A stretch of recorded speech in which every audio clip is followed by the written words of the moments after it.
How do I guarantee my startup will succeed? I used to ask myself this question every day I was running my startup. It was an obsession.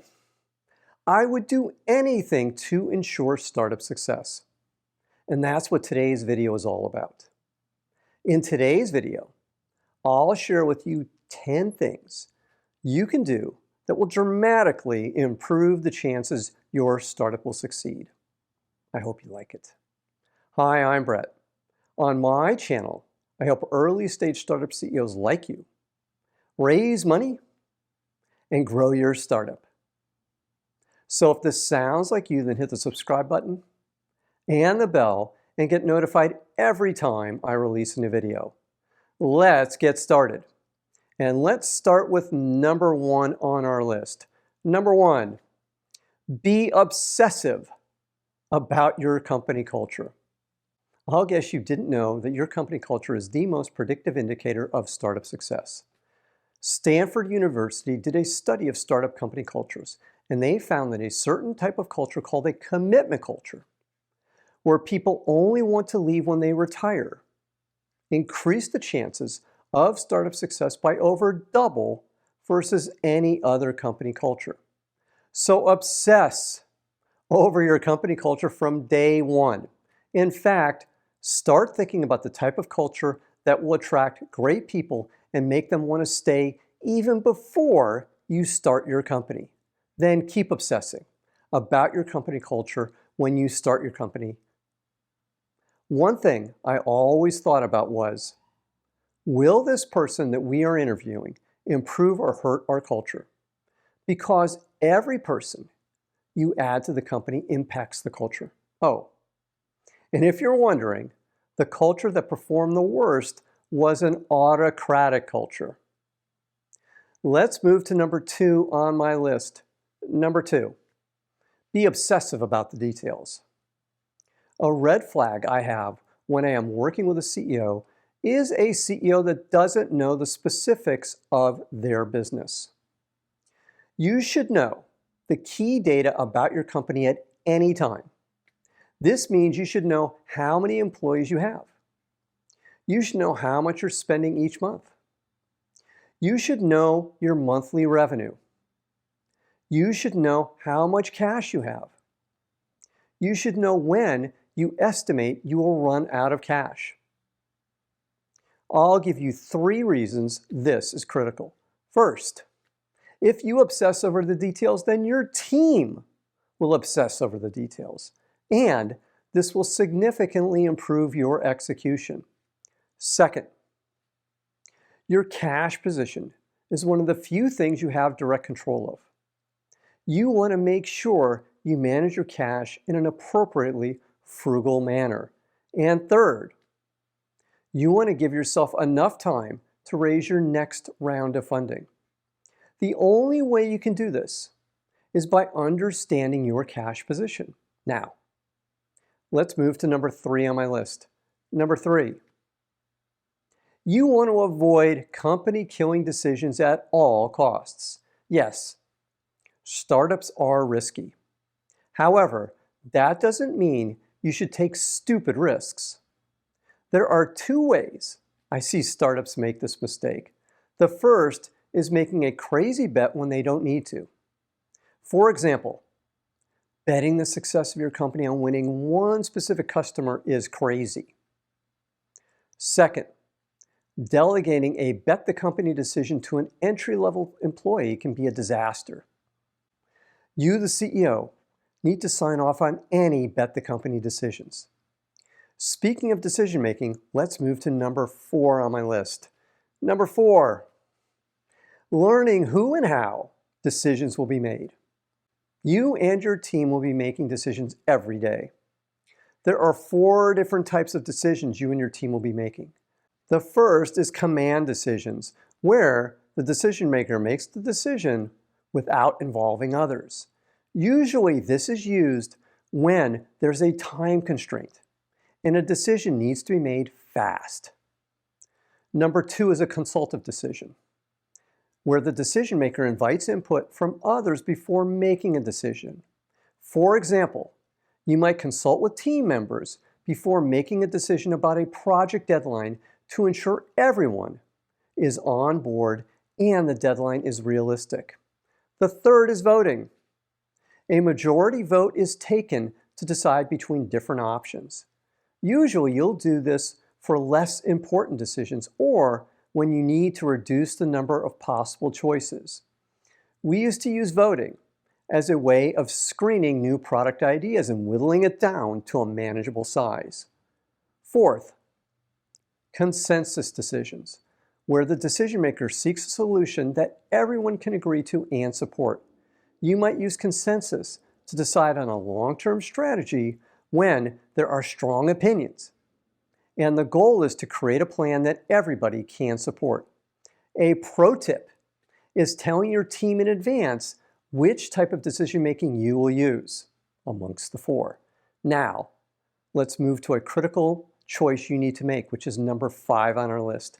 Number 5, avoid a bad investor at all costs. You can deal with a good investor or an investor that just writes you checks. However, it's almost impossible to overcome a bad investor. A bad investor is one that drops their support for your startup at the first sign of trouble. The warning signs that you might have a bad investor are, number 1, bad investment terms such as a 2x or 3x liquidation preference. Number 2, unexpected behavior before you close your deal, such as the investor not taking a board seat when they said they would take a board seat. Number 3, a tranche, where you don't get all of your investment up front. And number 4, the partner on your deal lacks clout, so the other VC partners can sabotage your deal. Next, let's move to number 6 on my list. Number 6, be obsessive about hiring. I spoke about hiring and its link to company culture earlier. That's why you, the CEO, need to interview at least the first 50 people that join your company. These first 50 hires will set the company culture going forward. The prospective employees are going to want to meet with you, so you can help get them on board. Plus, you want to pay careful attention to their cultural fit. This is especially critical when we are hiring senior people like vice presidents or C-level executives, because a bad cultural fit at the executive level can have a huge negative effect on your company. For example, when I was interviewing Tommy to be our new VP of sales, I knew he wasn't a cultural fit. I hired him anyway, and he destroyed our whole sales organization in the 3 months he was part of our company. Next, let's move to number 7 on the list. Number 7, market choice might be more critical than the product or service you develop. Being in a startup means you are taking a big risk. While it's true, you are taking big risks, you don't want to take stupid risks, as I talked about earlier. For example, a common mistake that many startups make is betting their company's success on the wrong market. Let's say you have the choice between market A, where your success or failure depends upon you doing business with 1 or 2 very large customers. There will be lots of gates to do business with these customers as well, and your large competitors are focused on these customers too. Or you can choose market B. Market B is half the size of market A. However, the customers are smaller and they are more receptive to doing business with startups. Market B is likely the better choice. Next, let's move to number 8. Number 8 on my list. Scale sales at the right time. Let's say you made the right market choice and you're seeing customers start to buy. Now, the tough question is, do you have a scalable sales process yet or not? Usually you, the CEO, are doing the initial sales. Then, the next step is you should hire a couple sales reps, not a sales VP, to see if they can repeat your success. If you get through this step and you are seeing repeatable sales, then you can hire a VP of sales or sales manager to help you scale sales. Now let's move to number 9 on the list. Number 9, you need to build a team. Let's talk some more about scaling.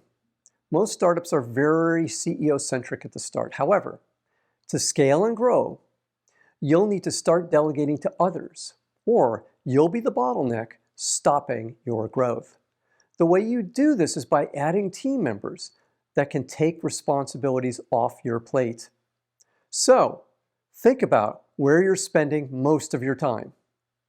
Then ask yourself if that is a job that somebody else should be able to do. Then go find that person and add them to your team. You want to look for people that are better than you in their respective disciplines. You want people that fit your company culture as well. For example, Greg was spending most of his time working with operations as his company scaled.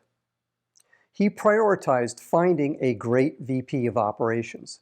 The result was onboarding times went from 187 days to 47 days, and Greg's time was freed up.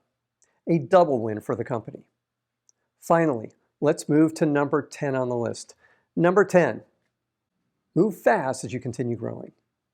Speed is the advantage every startup has versus their larger competitors. You can keep that advantage by pushing decision-making down in the organization. The key benefits are you'll move fast and your team will grow. The added benefit is preparing your team for more responsibility as your team grows. Now, if this content is resonating with you, then please hit the like button right now. One final thought. Discipline matters. The through line in today's video is discipline. You can't guarantee startup success, but discipline, such as paying attention to the details, matters a lot. Leadership starts with you, the CEO. The more you exhibit the behaviors you want and the culture you want, the more your team will naturally follow you. Now, I have 3 more things for you today. That's right, 3. First, if you want to work with me on your startup, then just scan this QR code. Second, you can use my free startup pitch deck template. It has all the slides you need to develop an awesome pitch deck. Scan the QR code to get yours for free. And third, join my free group of startup CEOs, Zero to Pitch. It's a community for startup CEOs focused on growing their companies and raising funding for their companies. Scan the QR code to join. Finally, click the subscribe button to get notified every time I release a new video. I'm Brett at brettjfox.com. Thanks for watching today. Take care. Bye.